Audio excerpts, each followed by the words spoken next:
If you need any Xbox or PlayStation codes or any cheap PC games, use the referral link in the description. It will take you over to g2a.com. They already have a discount on most of their goods, and if you use the code CHES at checkout, you can get yourself an extra 3% off as well. Hey guys, how's it going? Chez back again, and welcome to episode number 9 of the Chelsea career mode here on FIFA 16. We start with a home game in the Barclays Premier League against Southampton, who are having an indifferent season so far, as are we, in fairness. But we're currently 5th in the league with a game in hand, so we can close the gap to a point to those Champions League spots if we can get victory here today. Now, obviously, we've stepped it up to world class.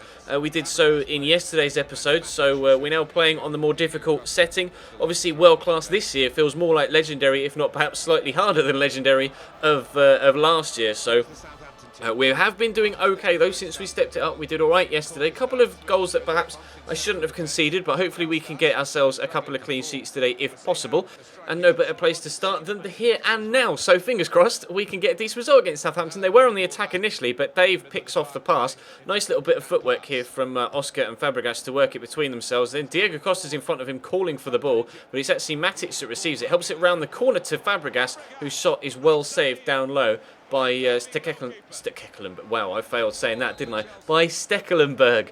I'm not really too sure whether it's Stekelenburg or Stekelenburg. You guys will have to let me know in the comment section down below where the emphasis is in his name. But unfortunately, as you can see, Gary Cahill went down injured from that particular corner. I did have to take him off at half time, and he is going to miss 2 or 3 weeks, unfortunately. But hopefully he can be back sooner rather than later. We do have obviously the very capable John Stones to step in, and Papi Gilabogi as well. So we're not short of central defenders, but we're not short of a few centre mids either. And Cesc Fabregas comes ever so close to giving us a 1-0 lead here on the stroke of half time. If that had flown into the top corner, I would have lost my shit. That would have been a phenomenal effort. But Falcao for Oscar, Willian for Pedro.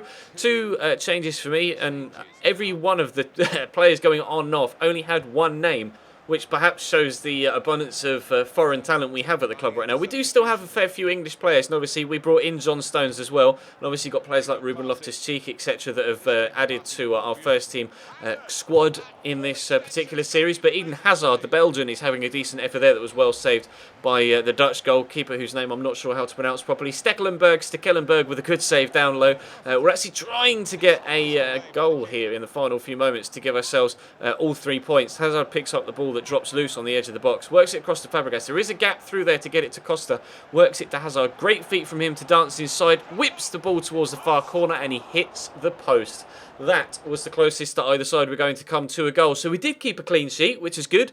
We, unfortunately, though, weren't able to score, which is not good. But never mind, we will push on. We were slightly unlucky, perhaps, with a couple of those efforts. Southampton, actually, just out of interest, had no chances on goal in that game whatsoever. So we were very solid defensively. Growth all round in the training as well, although, unfortunately, Kurt Zuma got an F. But Ruben Loftus-Cheek is now up to 66 overall from 67, so that's fantastic. We're at home again in the second game, this time against Aston Villa. So we're hoping that we can get another clean sheet, and this time maybe perhaps put the ball into the back of the net. We're down to 6th now, but obviously within 1 point of Sunderland. Unfortunately, they won their game in hand and we drew ours, so they go above us for now. But if we can get 3 points here against Villa, and that will go a long way to giving us a good boost back towards those European spots. Bit of a rotation side, or a bit of a different lineup up top. As you saw there, we obviously have Paul Pogba at that cam slot. Did very well yesterday in that cam slot playing against Sporting Lisbon. So I'm hoping for a repeat of that. They've got Jordan Ayew starting up top for them.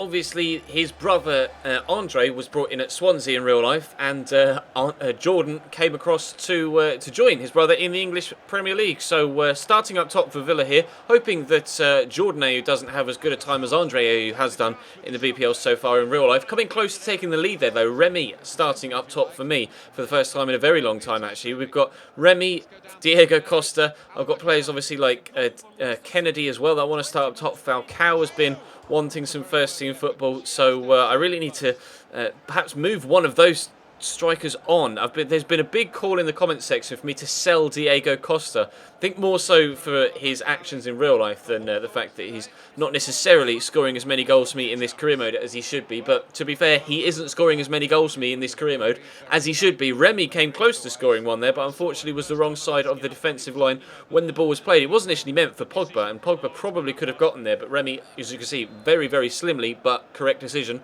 offside. So we get a free kick down the side of the box with 5 or so minutes to go till half time, and Zuma rises very nicely to header that into the back of the net. We finally have ourselves a goal in today's episode, and it comes through a defender. So trying a variety of different strikers in today's episode, and it turns out that it's the centre-back that scores the first goal. But it was a very good header, nicely stood up cross by Willian, picks him out perfectly at that near post.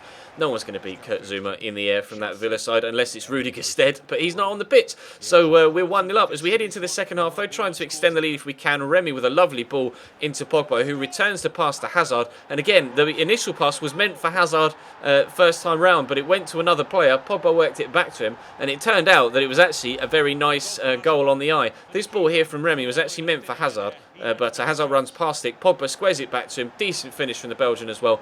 Very pleased with that goal. In fact, very pleased with a couple of the goals that we've been scoring over the past couple of days. We scored some very nice footballing goals in yesterday's episode as well. Thought about playing that quickly to Pogba, but he was offside. Diego Costa with a terrible pass, although it's probably my fault. But he comes off the bench to win the ball back here. He's going to try and square it across to Pogba. Again, terrible pass, but unfortunately for me, Brad Guzan dives down at the feet of his defender, pushes the ball into his shins, which means that it pops free to Paul Pogba, to quite literally stumble it over the line. I didn't shoot, he just ran into the ball, and as you can see, stumbles it over the line and runs off to celebrate. But Paul Pogba is definitely scoring a lot of goals from that cam spot, so very, very pleased with his signing for us so far this season. Is doing very well for us indeed. So 3-0 the scoreline in that one eventually, so definitely did a lot better there than we did against Southampton. Perhaps not as many chances against Villa, but you know, we were a little bit more clinical against the side from the Midlands rather than the side from the South Coast. Another training session goes well for everybody really, D's, C's and above, and then we jump into the Champions League for the third game of the group stage. We've obviously beaten Sevilla, we've beaten Sporting Lisbon.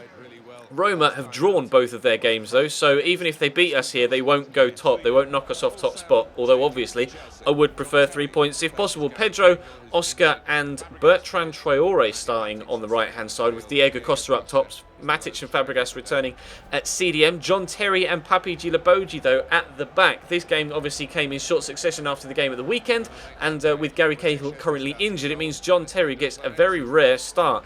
Now, they're a strong side, Roma. They've got Javinho out wide with Mo Salah, obviously on loan from Chelsea, and Edin Dzeko through the middle, so pace out wide and brilliant strength up top. And they've got pace at the back with Florenzi, Manolas, Antonio Rudiger, obviously they've signed this year as well, but Mo Salah's on loan from us, and he completely destroys me after 2 minutes to give Roma the lead. An unbelievable goal. Dances around 3 or 4 defenders and then rifles it in at the near post.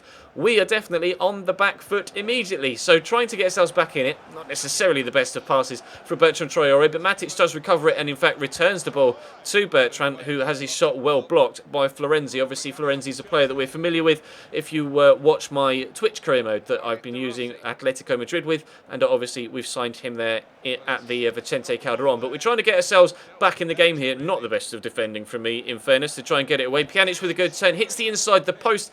Oh, Nangolan, I still don't know how he's not scored. He goes in with a diving header there, gets tripped up, falls back into the goalmouth, but he actually makes contact here, heads it away from goal. In fact, Begovic almost palms it into the back of the net in an attempt to save it, but luckily for us, it goes wide and out for a corner that, again, luckily for us, nothing came from. Diego Costa helps this round the corner, though, to Oscar here.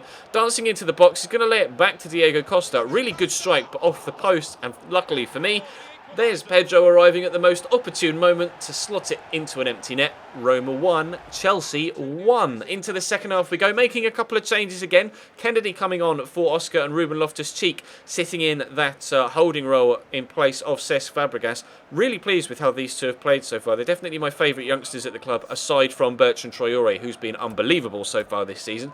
And actually Kennedy's going to take the corner from his substitution, stands it up into the box, up goes big John Terry, and And we've seen that before, haven't we, throughout the years? John Terry winning a header from a set piece. And you know what else we've seen before as well? Wojciech Szczesny coming for a corner or a cross, trying to punch it, getting nowhere near it and conceding a goal. So thankfully, they've got Wojciech Szczesny, the pole in between the sticks, the former Arsenal keeper. Well, I guess he still is Arsenal keeper. He's on loan, isn't he? But Kennedy's involved again here. This time playing through Matic, who gets a good turn and a top finish. This is the first time I've played Kennedy in a central role. Previously, I've brought him on or started him out wide on the left. Played him at cam, and he was very, very good in that role. So Pogba is excelling at central attacking midfield, as is Kennedy. So we've got so much competition for places. And obviously we've got Nathan out on loan currently, who's due to come back soon as well. So I've got so many decisions to make. When it comes to our squad. We don't need to strengthen, that's the thing. It's just a case of giving the youth a chance, and as it apparently seems to be, the youth are taking that chance and really helping us improve. We're now still, unfortunately, 1 point behind Sunderland in 5th, but we are also 1 point behind Leicester in 4th. So a point off the Champions League spots, and then 4 off 3rd and 6 off the lead. But we're playing much, much better now. Have drawn 4 games, but we've only lost 1 this season, so I'm pleased with how we're doing on World Class now. In fact, we've been playing some really nice football now that I've decided to be extra patient so that I can actually compete on this higher difficulty setting, and it is working. So that's going to bring this episode to a close, guys. Drop the video a like if you enjoyed, of course, and subscribe if you haven't already. Check the channel page for anything you may have missed over the past few days, whether it be this series, the My Player series, or the Wolfsburg series. My Player, of course, will return to you tonight, with it being Tuesday. Check all of the social media links in the description down below, and I'll see you next time.